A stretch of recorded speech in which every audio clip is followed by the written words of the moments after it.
Right. And that's basically what we're still going through today. Yeah. Only difference is everyone is basically a slave in some way or form. Like it's only the billionaires up top are the slave owners. Yep. I can see politicians as essentially overseers. They're the overseers. And And then some of them are also slave owners. Right. Some of them. And did you know Frederick Douglass was talking about how slaves used to fight each other over what slave got fed more. Bro, please don't get me started on Frederick Douglass. We're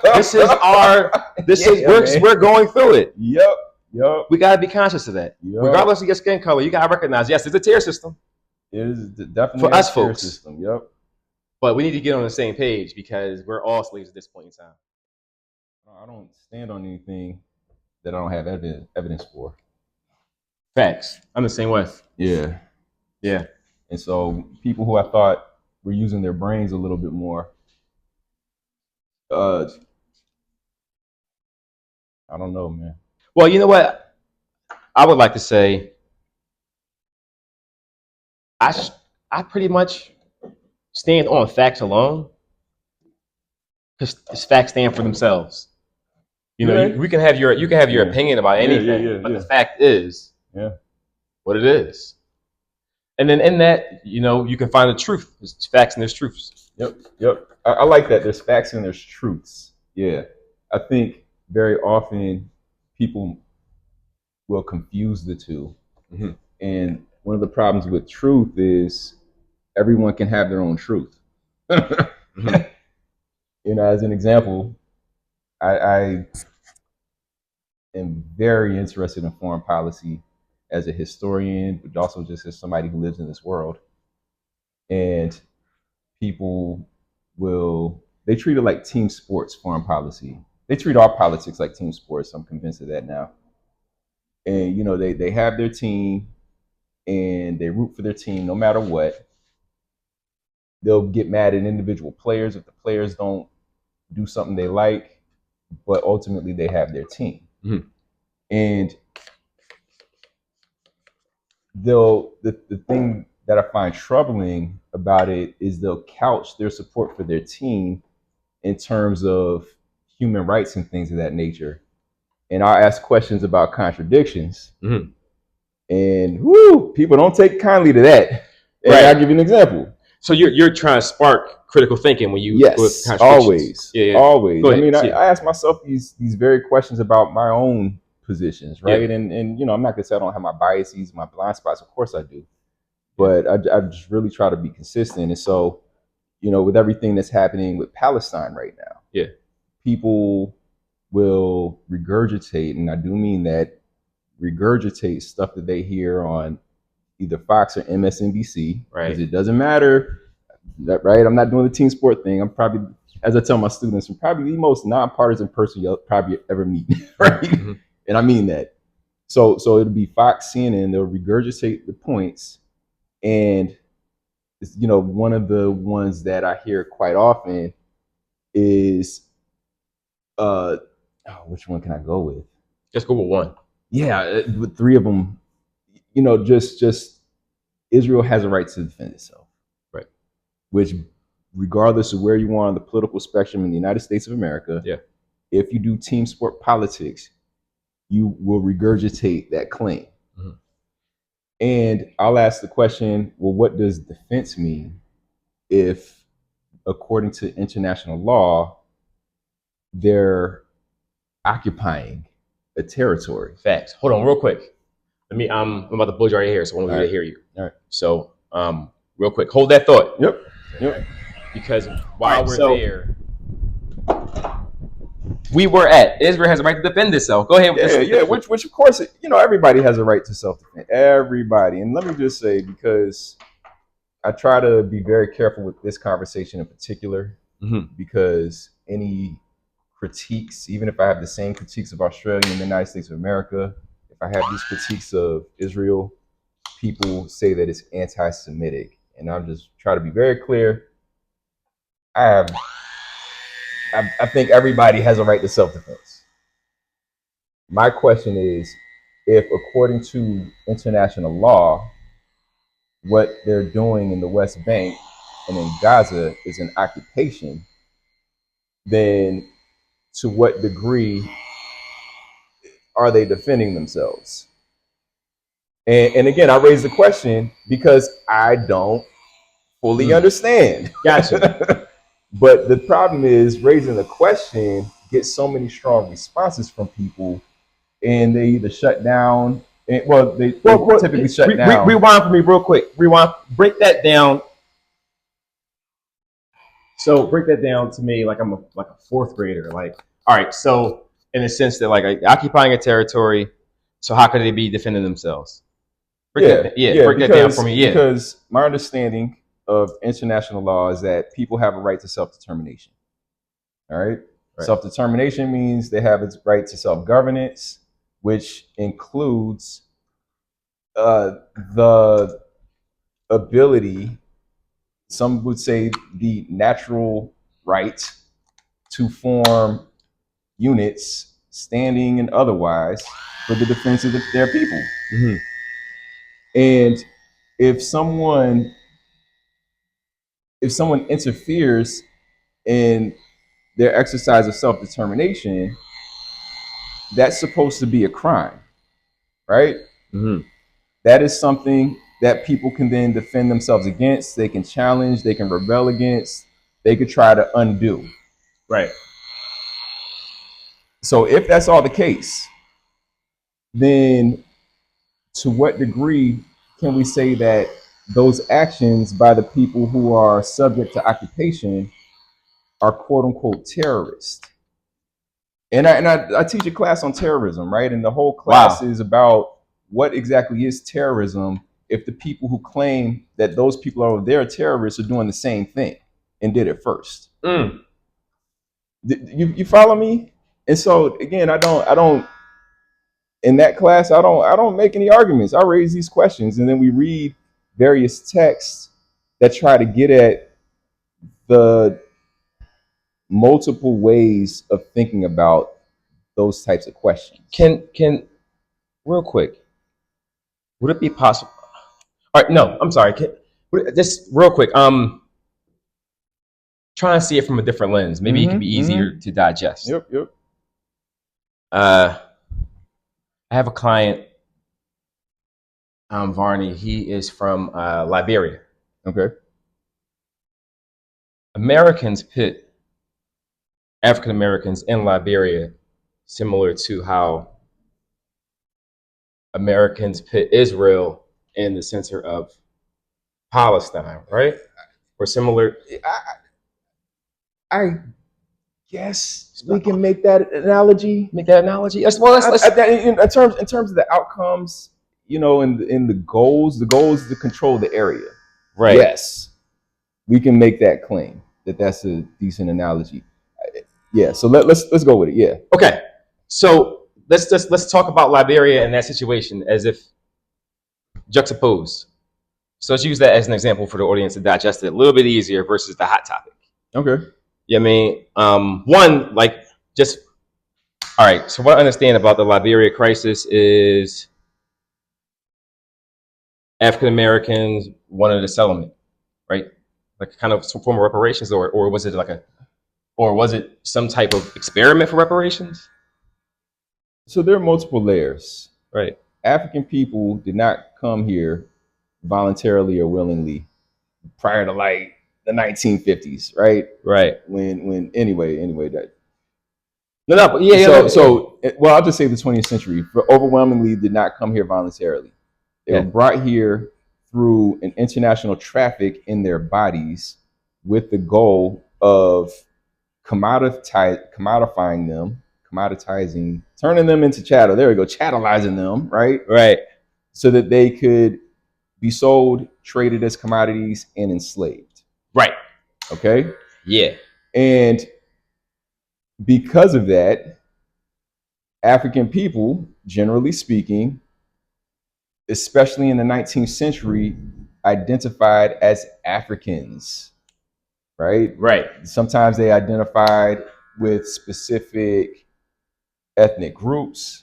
Other times, especially if they had parentage from, either had parentage from more than one group or had realized that they were all being treated the same, they identified generically as Africans.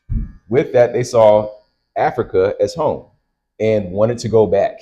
Mm-hmm. Some of them, like Paul Cuffey, found ways to finance their own missions to try to find places to live and, to get people back. Mm-hmm. And white supremacists saw that and didn't want free Africans in the United States of America by the time it was the United States of America, and said, you know what, having free black people here is dangerous because their very existence destabilizes the enslaved population because they think that they too can be free. Mm-hmm. Not only that, but there are conspiracies hatched up by free Africans, such as Denmark Vesey, to overthrow enslavement because even though they're nominally free, they're treated almost the same as if they're enslaved. They're severely discriminated against.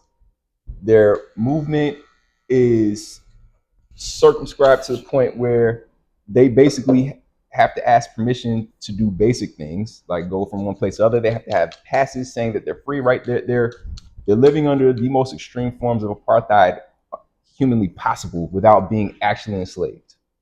Yeah. So they're rebelling against that, and they see their plight is being wrapped up with their enslaved, sometimes literal brethren, right? Their family.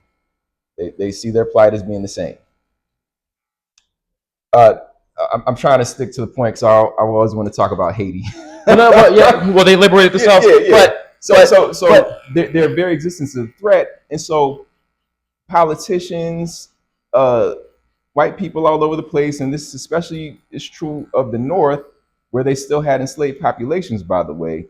They were trying to figure out how to get rid of free black people. Right. And so they co-opted the idea of immigration, right? Returning to Africa somewhere, made it about a way to get rid of free black people so they could maintain better control over enslaved Africans, and controlled it to the point where they sent black folks to, what we now know as Liberia, in order to do the work of U.S. imperialism. So real quick, geez. All right. So there's some after World War II. Okay. After World War II, I guess it's similar now because now we're kind of getting into like how countries all of a sudden can get land, but there could be other intentions behind it. So after World War II,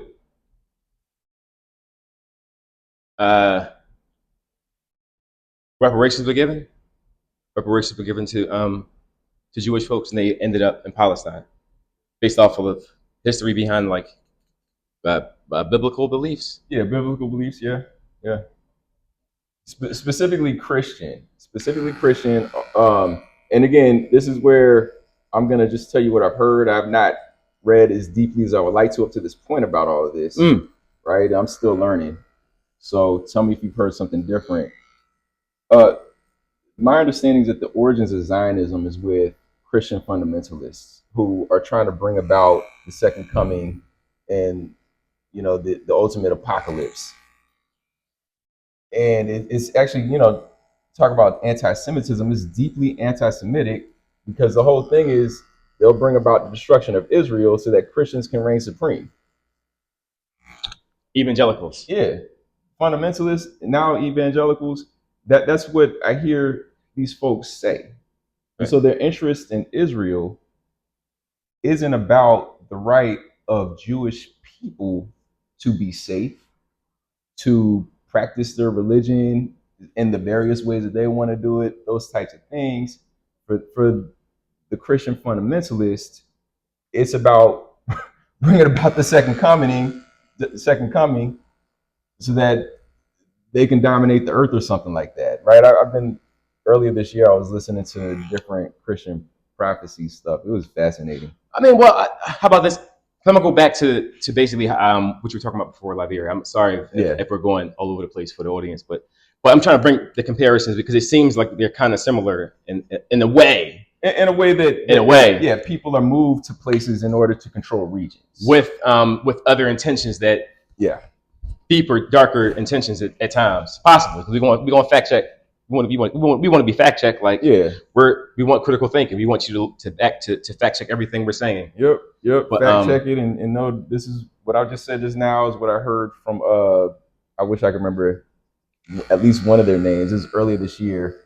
I was listening to Christian prophecy, different people who claim that they do prophecy, right? And that's kind of what I heard in common with them.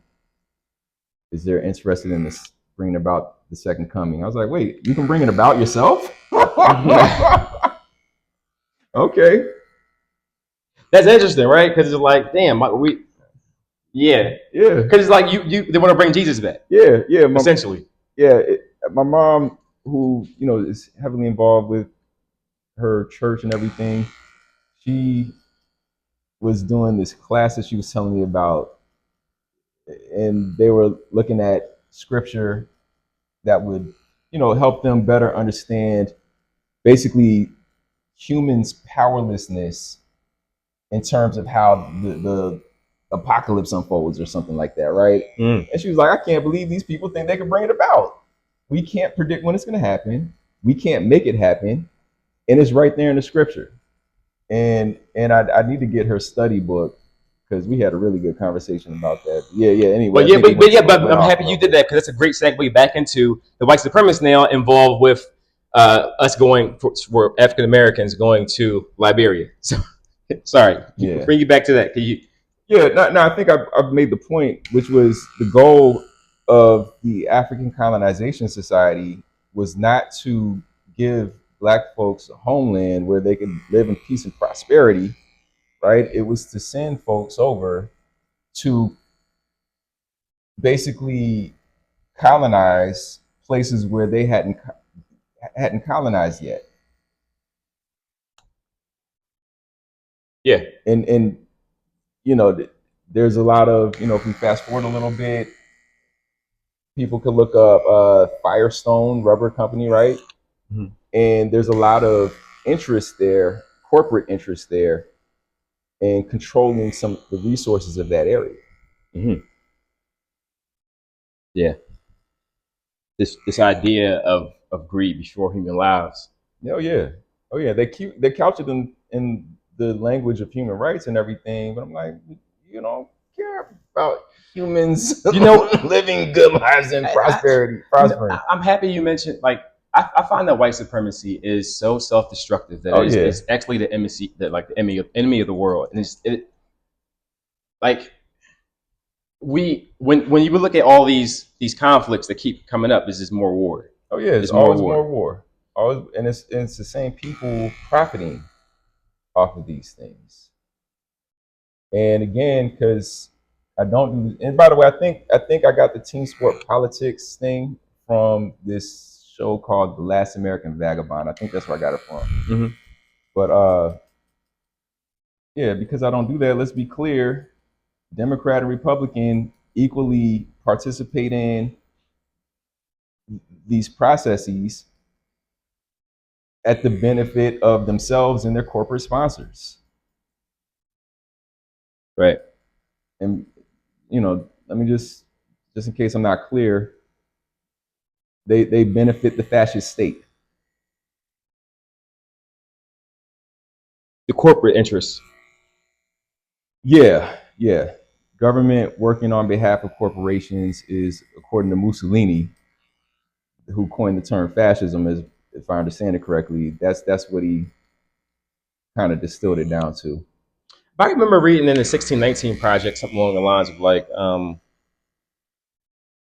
slave, like just the whole entire structure in general from the slave owners. They were essentially the first corporations, right? Like, oh yeah, George Washington. Oh yeah, right. So, yeah.